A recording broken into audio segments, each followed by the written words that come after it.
Hello, my beautiful people. This is Shaya, and today we are going to make a table garden.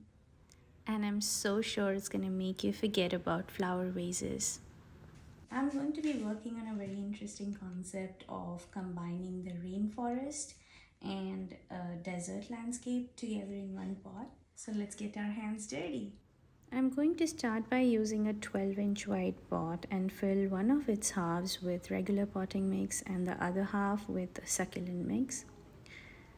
I'm going to plant my fern and place some pebbles along with moss in the regular potting mix side to give it a kind of rainforesty vibe.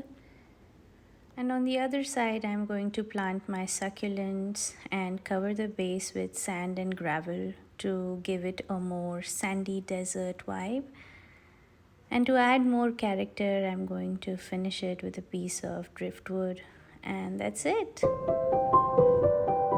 Do let me know how you like it. Bye bye.